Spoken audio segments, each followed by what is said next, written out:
আমাৰ ৰাজ্যত পলিগেমি বা বহুবিবাহ প্ৰথা বহুত দূৰলৈকে শিপাইছিলে অন্ততঃ যোৱা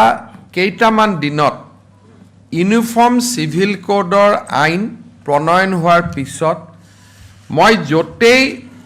তোৰত গৈছোঁ এগৰাকী নহয় এগৰাকী মহিলাই মোৰ আগত আহি অভিযোগ কৰিছে যে মোক কোনো ধৰণৰ ডাইভোৰ্স বা বিবাহ বিচ্ছেদ নোহোৱাকৈ প্ৰথম স্বামীয়ে মোৰ লগত যোগাযোগ বন্ধ কৰি দিছে কাৰোবাৰ কোলাত কেঁচুৱা আছে আৰু কোনোবা স্বামীৰ ঘৰলৈ গ'লে মাৰপিট কৰিও খেদি পঠোৱা হৈছে আৰু ইয়াৰ ভিতৰত ভালে সংখ্যক চৰকাৰী কৰ্মচাৰী আছে এই ঘটনাৰ পিছত আমি এটা চিন্তা কৰিছিলোঁ যে যদি চৰকাৰী কৰ্মচাৰী এজনে নিজৰ প্ৰথম পত্নীক বিবাহ বিচ্ছেদ নোহোৱাকৈ পৰিত্যাগ কৰে তেতিয়াহ'লে তাতকৈ ডাঙৰ অপৰাধ একো হ'ব নোৱাৰে নিয়মমতে সেই চৰকাৰী কৰ্মচাৰীজনে ইয়াৰ পিছত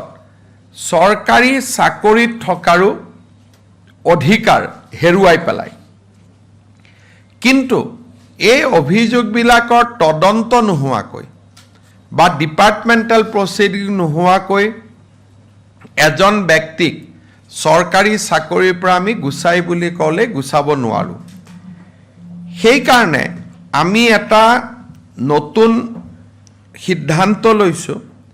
যে পৰিত্যাগ কৰা পত্নীগৰাকীয়ে যদি DDOজনক অৰ্থাৎ যিজনে দৰমহা দিয়ে তেওঁক যদি আবেদন কৰে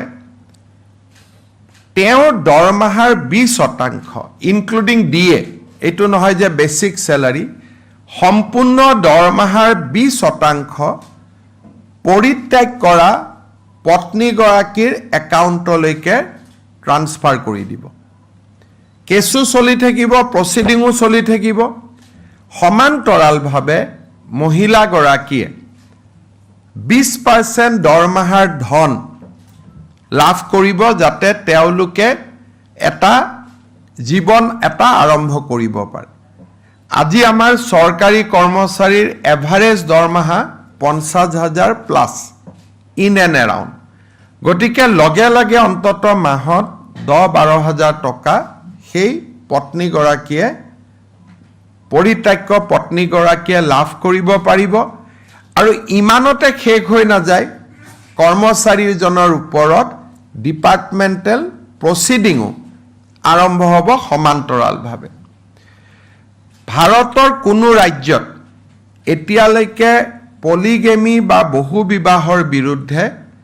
এনে ধৰণৰ ব্যৱস্থা হাতত লোৱা নাই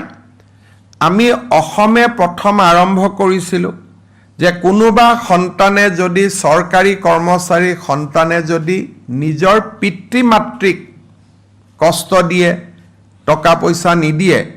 দৰমহাৰ 10ৰ পৰা 15% প্ৰণাম আয়োগে কৰ্মচাৰীজনৰ পিতৃ মাতৃক হস্তান্তৰ কৰিব পাৰিব ইয়াৰ পিছত